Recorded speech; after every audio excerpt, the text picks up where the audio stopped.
नमस्ते साथियों। एक बार फिर से हाजिर है एक नई किताब के साथ। और आज की किताब है सुनो लद्दाख। ये एक तरह से यात्रा संस्मरण है। इसको लिखा है नीरज मुसाफिर ने, जो कि ब्लॉगिंग भी करते हैं, लिखते रहते हैं अपनी यात्राओं के बारे में और यात्रा करते हैं। पेशे से एक इंजीनियर है। तो ये किताब मैंने हाल फिलहाल इसलिए पढ़ी कि लद्दाख चर्चा में है चीन की हरकतों की वजह से, और जिसके चलते हमारे कुछ सैनिकों को वहाँ अपनी शहादत भी देनी पड़ी। तो अलग अलग तरीके से चर्चा में है।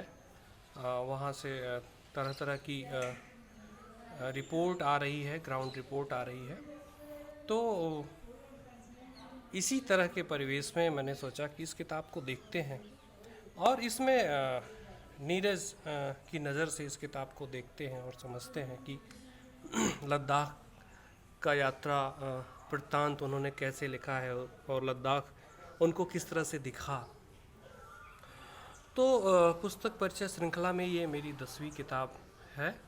और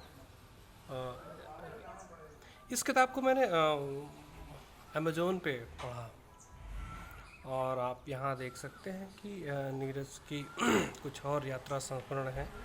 सुनो लद्दाख के अलावा पैडल पैडल, हमसफ़र एवरेस्ट और ये दो हैं। और पैडल पैडल उन्होंने साइकिल से यात्रा की है, उसके बारे में लिखी है, और हमसफ़र एवरेस्ट की यात्रा के बारे में लिखी है। तो इसका किंडल वर्जन मैंने पढ़ा, जिसका पुस्तक संस्करण जो है रेड ग्रैब बुक्स मुठीगंज इलाहाबाद से प्रकाशित है। और 175 रुपये की ये किताब मुझे किंडल पे मिली। तो इस किताब में मुद्दे क्या हैं, मुख्य रूप से चीज़ें क्या हैं, किस विषय पे मोटा मोटी ये बात करती है, इसकी एक झलक हम आपको बता देते हैं। इसमें बड़ी ही साफगोई और सादगी के साथ नीरज लद्दाख पर जाने की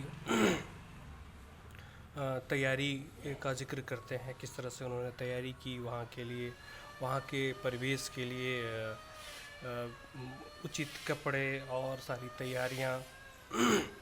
और बड़े ही मासूमियत से वो जिक्र करते हैं कि लद्दाख की उनकी पहली हवाई यात्रा है, और पहली हवाई यात्रा है लद्दाख जाने के लिए। तो वो पहली हवाई यात्रा को लेकर के जो झिझक होती है और उसको लेकर के किस तरह की तैयारियां होती हैं, उसको पढ़ना बड़ा ही रोचक है। उस अनुभव से गुज़रना बहुत ही रोचक है। और फिर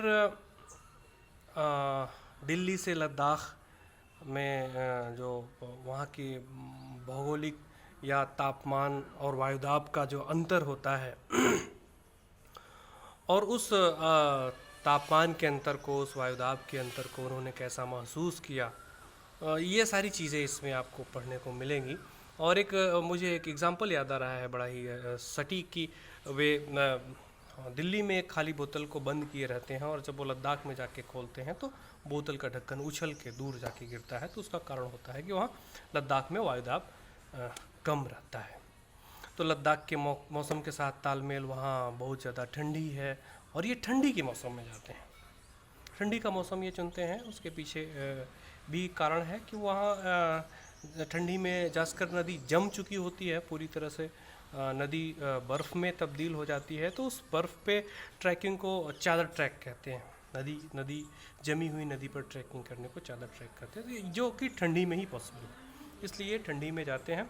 और फिर किस तरह से ये अपनी यात्रा का खर्च बताने की कोशिश करते हैं, अपने बजट को सीमित रखने की कोशिश करते हैं, उसके लिए कितनी जुगत लगाते हैं। और ये बहुत ही रोचक तरीके से बताते हैं कि फिर अकेले ट्रैक पे जाना ये चुनते हैं, और फिर एक गुफ़ा में रात बिताते हैं। तो गुफ़ा में रात बिताते हैं, और उस गुफ़ा में इनको इंतज़ार होता है कि शायद और कोई आ जाए और दो लोग हो जाएं, बातचीत करते रात कट जाए। लेकिन इनको अंततः कोई गुफ़ा में अकेले ही रह जाते हैं और कोई दूसरा नहीं आता है। तो बड़े ही रोचक तरीके से उस गुफा में अकेले रात बिताने के संघर्ष को इन्होंने लिखा है। और फिर लेह पैलेस का जिक्र करते हैं और शांति स्तूप के बारे में लिखते हैं और लेह में परेड के बारे में लिखते हैं। तो नीरज जो लिखते हैं वो सिर्फ आंखों देखी चीज़ें नहीं बता रहे होते हैं, उस चीज़ को उसके संदर्भ से जोड़ते हैं।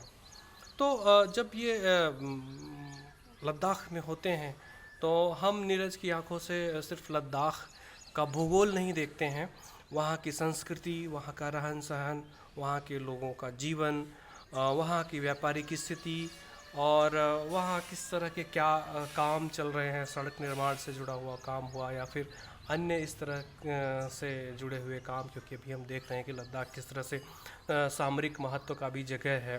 तो वहाँ ये बेसिकली अपने एक मित्र के यहाँ रुकते हैं जेल में, तो जेल का भी जीवन और उस तरह की चीज़ें करते हैं और फिर उसको लद्दाख को उसके इतिहास से जोड़ के भी देखते हैं कि किस तरह से ये सारी चीज़ें आती हैं जब वो संग्रहालय की चीज़ों को देखते हैं और उसके बारे में बात करते हैं। तो इन सब चीज़ों का अच्छा झलक हमको देखने को मिलता है। और फिर ये फुकताल गोम्पा और पुरने और टेंगजे यहाँ की यात्राओं का जिक्र करते हैं और फिर पदुम, दारजा ट्रैक, कारगिल और सुरु घाटी की यात्राओं का। तो जैसा कि मैंने बताया कि इनके लेखन में भूगोल के साथ सामाजिक सांस्कृतिक जीवन का बड़ा ही मोहक चित्र मिलता है और बड़ी ही ईमानदारी से ये हर चीज़ का जिक्र करते हैं। चाहे इनके मन में कोई सवाल उठ रहा हो किसी चीज़ को देखकर या किसी विषम परिस्थिति या अच्छी चीज़ को देख कर के, या फिर घर से ही कोई फ़ोन आ गया और उस फ़ोन के चलते इनका मन थोड़ा सा खट्टा हो गया।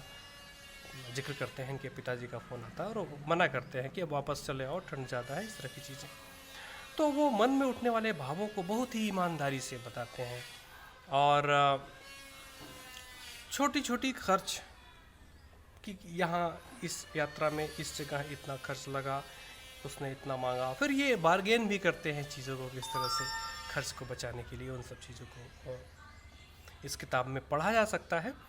और एक महत्वपूर्ण सीख ये है कि ट्रैकिंग से जुड़ी सावधानियाँ और परमिट व्यवस्था जैसी चीज़ों को बताते हैं। तो इस किताब से गुज़रना रोचक है और मुझे लगता है ये किताब पढ़नी चाहिए लद्दाख को जानने के लिए, वहाँ के मौसम को जानने के लिए और वहाँ के जनजीवन को जानने के लिए, उनका जीवन स्तर जानने के लिए और अपने देश के खूबसूरत जगह को जानने के लिए ये किताब हमारी काफ़ी मदद करती है।